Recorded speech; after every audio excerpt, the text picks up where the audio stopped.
오늘은 랜드 트러스트에 대해 얘기해 보겠습니다. 랜드 트러스트를 짧게 정의하면 부동산 등기 서류에서 여러분의 이름을 합법적으로 지우는 도구다 라고 볼 수 있습니다. 세금도 안 바뀌고요, 통제권도 하나도 안 잃고요, 단지 공개된 기록에서 이름만 사라지는 거예요.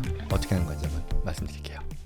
매년 같은 세금을 반복해서 내고 계시나요? 은퇴 플래닝과 자산 관리 어디에서부터 시작해야 될지 막막하신지요? 다가오는 5월 17일 일요일, 저와 JC1의 전문가들이 뉴저지 폴틀리에서 절세, 투자, 은퇴 전략 로드맵 세미나를 개최합니다. 성공적인 은퇴와 자산 관리를 위한 해답, 결국은 절세입니다. 그 원스톱 솔루션들을요, 이제 미국 동부에서도 직접 만나보실 수 있습니다. 장소는 하얏트 플레이스 폴틀리이고요. 오후 1시 30분 시작입니다. 세미나 후에는 저와의 실시간 Q&A 세션도 함께 진행되니까요, 많은 참여 부탁드립니다. 자세한 일정과 신청 방법은 영상 하단 고정 댓글 링크에서요, 확인해 주시기 바랍니다. 뉴저지에서 뵙겠습니다. 고맙습니다. 랜드 트러스트를 이해하려면 3명의 플레이어라고 하죠.를 알아야 될 텐데요. 일반 트러스트랑 같습니다. 첫 번째, 그랜토어예요. 설정자, 부동산을 가지고 있는 사람이죠. 즉, 여러분들이 되시겠죠. 트러스트를 만들고 거기에 부동산을 넣는 주체입니다. 자, 그 다음에 두 번째는요, 트러스티, 수탁자죠. 등기부에 이름이 올라간 사람 또는 뭐 법인이죠. 이런 어떤 법적인 소유권자로서의 명의가 들어가는 거죠. 그러니 리걸 타이틀을 보유하는 건데, 여기가 핵심이죠. 이 랜드 트러스트에서의 트러스티는 여러분이 아닌 그런 상황으로 만들어야겠죠. 지정을 해야겠죠. 그래서 다른 사람이나 법인이 됩니다. 자, 그 다음에 세 번째요, 베네피셔리, 수익자예요. 베네피셔 인트레스트를 가진 사람이죠. 그러니 이 해당 자산으로부터의 수익을 얻는 사람이니까 대부분 그랜토어 본인이 베네피셔리가 되죠. 자, 그래서 이 세 가지의 플레이어를 가지고 작동 방식을 좀 정리하면 이렇게 되는 거예요. 내가 가진 부동산을 랜드 트러스트에 넣어요. 그러면 등기부상의 그 디드에는요, 트러스티의 이름만 나온다. 예컨대 그걸 어떤 ABC LLC라고 설립했다고 쳐요. 그러면 ABC LLC, as trustee of the Main Street Trust, 뭐 트러스트 이름 Main Street Trust라고 한 거예요. 라고만 한 거예요. 그러면 실제로 이 부동산을 소유한 베네피셔리의 정보는 트러스트 어그리먼트라고 하는, 말하자면 프라이빗 다큐먼트죠. 누구에게도 공개되지 않는 어떤 퍼블릭 자료가 아닌 프라이빗 다큐먼트에만 있는 거고, 이건 어디에도 등록되지 않는다라는 얘기죠. 예컨대 어떤 세크리터리 오브 스테이트에도 파일링하는 것도 아니고요, 카운티에 제출하는 것도 아닙니다. 그냥 내 서류함에 보관하는 지극히 프라이빗한, 프라이버시가 보장되는 그런 서류인 거죠. 자, 그래서 이때 트러스티는요, 대체로 뭐 여러 옵션이 있긴 합니다만 이 와이오밍 LLC를 쓰는 경우가 많습니다. 와이오밍은 LLC의 소유자 정보를 공개하지 않거든요. 그래서 등기부에 XYZ LLC Trustee of 무슨 무슨 Trust라고 나오고, 이 LLC의 소유자가 누군지는 와이오밍 이 LLC 그 기록을 봐도 안 나온다라는 거죠. 결국은 이 트러스트에 대해서 베네피셔리 당연히 안 나오고, 트러스티도 어떤 하나의 LLC만 나올 뿐이고 LLC의 오너에 대한 정보 나오지 않는다라는 얘기죠. 그래서 대부분의 주에서는요, LLC가 트러스티가 될 수 있고요. 또한 랜드 트러스트에 대한 별도 재정법이 있는 몇몇 주도 있어요. 물론 그런 데에서는 이 트러스티 자격 요건이 좀 더 디테일하게 들어가니까요. 오늘 말씀드리는 내용은 굉장히 일반적인 랜드 트러스트에 대한 내용입니다. 그래서 각 주에 스페시픽한 그런 내용을 말씀드리는 건 아니니까요. 그래서 그런 부분들 잘 감안해서 준비하시면 된다입니다.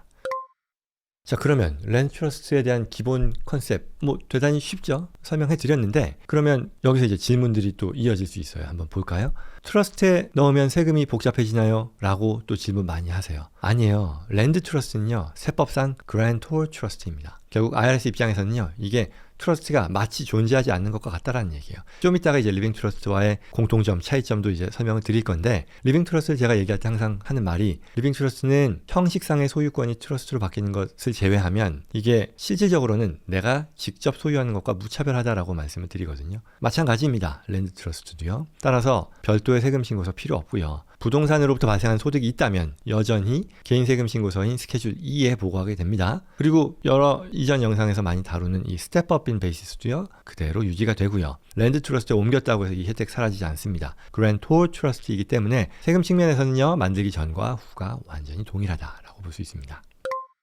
자, 그러면 좀 아까 얘기했던 이 리빙 트러스트요, 어떤 차이가 있을까 보면요, 둘 다 그랜토어 트러스트라는 점에서요, 같은 성격이에요. 그리고 또 리보커블이라는 점에서도 또 같아요. 근데 용도가 다르다라고 봐야겠죠. 먼저 리빙 트러스트는요, 모든 종류의 자산을 담는 거죠. 그리고 목적은 프로베이스를 피하는 거고, 그리고 상속 계획에 쓴다라는 거죠. 이스테이트 플래닝으로 쓴다는 거죠. 그에 비해 랜드 트러스트는요, 부동산 하나만 담는 게 일반적이고요. 목적은 뭐다? 소유자의 프라이버시를 확보하는 거다라는 거죠. 물론 실무에서는요, 이 둘을 같이 씁니다. 랜드 트러스트로 등기부에서 본인의 이름을 안 드러나게 뗄 수 있고요. 그 다음에 리빙 트러스트로 이제 에스테이트 플랜, 상속 계획을 잡는다라는 거죠. 그죠? 어떻게 되느냐? 랜드 트러스트에서요, 앞서 얘기한 것처럼 트러스티 내가 아니고요, 베네피셔리를 내가 들어가는 게 맞는데 이거를 아예 나의 리빙 트러스트로 지정하면 프라이버시도 확보하고요, 또 프로베이스 피하는 것도 동시에 잡을 수 있게 된다는 얘기죠. 그리고 한 단계 더 나가면요, 랜드 트러스트의 베네피셔리를요, 이 트러스트 하는 게 아니고 방금 얘기한 리빙 트러스트 지정이 아니고요, LLC로 지정하는 경우도 있어요. 그렇게 되면 어떻게 될까요?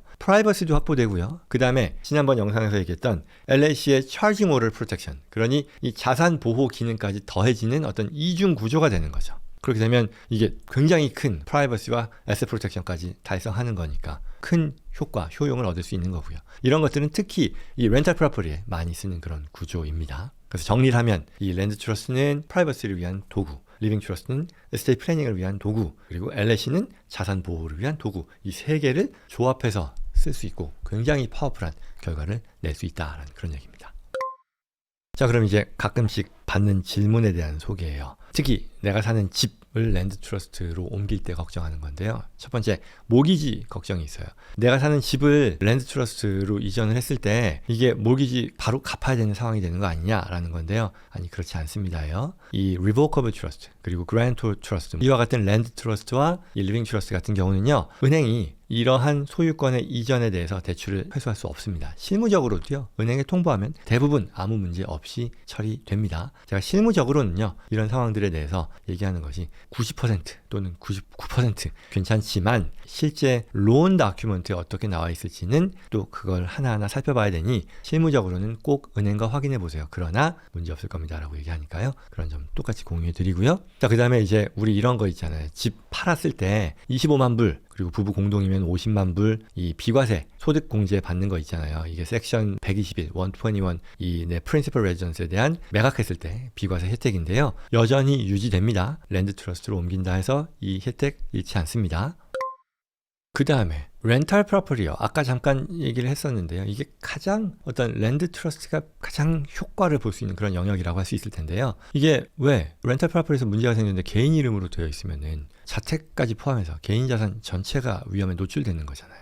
실무에서 가장 많이 쓰는 구조는요, 랜드 트러스트와 LLC의 이중 구조다라는 말씀이에요. 그래서 등기는 랜드 트러스트 명의, 그리고 베네피셔리를 LLC로 지정해서 프라이버시와 자산 보호 두 가지를 동시에 얻게 된다는 그런 얘기죠. 그래서 특히 저희 고객들 중에서도요, 렌탈 프로퍼티 여러 채, 여러 주에 가지고 계신 분들 계신단 말이죠. 그랬을 때 각 부동산마다 어떤 랜드 트러스트를 만들고요, 베네피셔리 LLC를 주별로 묶는 구조를 쓰면 뭐 이게 과할 수도 있겠지만 적어도 우리가 원하는 그런 프라이버시와 자산 보호 관점에서는 굉장히 효과를 발휘할 수 있게 된다는 얘기죠. 물론 앞서도 잠깐 얘기를 했습니다만 주별 어떤 실무 차이가 있습니다. 오늘 말씀드린 것은 말하자면 전체적으로 공통되는 그런 일반적인 설명이니까요. 플로리다에는 여러 다큐멘터리 텍스가 붙는다던가, 뭐 캘리포니아에서는 LLC에 매년 800불씩의 뭐 프랜차이즈 텍스가 붙으니까 프로퍼티가 늘어나고 LLC가 늘어나면 비용도 늘어나고, 뭐 여러 가지 이 주마다의 특수한 상황들이 있으니 그런 부분들은 이 각 주의 법들을 별도로 추가로 챙겨보실 필요도 있겠고요. 핵심은 렌탈 프로퍼티를 개인 이름으로 들고 있는 것보다 랜드 트러스트와 LLC를 통해서 훨씬 더 법적으로 유리한 상황을 만들 수 있다라는 거죠.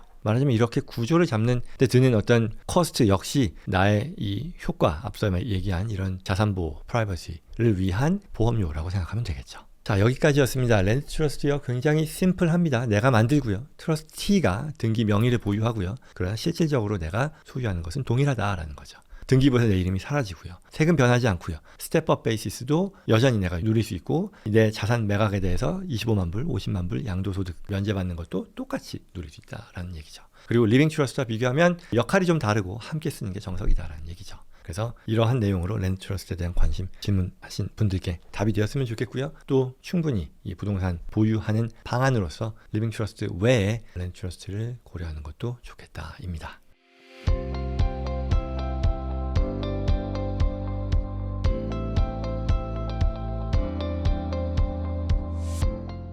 자, 여기까지였습니다. 오늘 영상 도움이 되었기를 바라고요. 이와 관련해서 저와 지신컴퍼니 전문가들과 상담을 원하시는 분들은요, 아래에 있는 이 연락처로 연락 주시기 바랍니다. 구독과 좋아요, 알림 설정 같이 부탁드립니다. 다음에도 좋은 양질의 정보 계속해서 제공받으시기 바라고요. 또 이런 정보들이 많은 분들께서 같이 공유 받으실 수 있도록 힘써주시기를 부탁드립니다.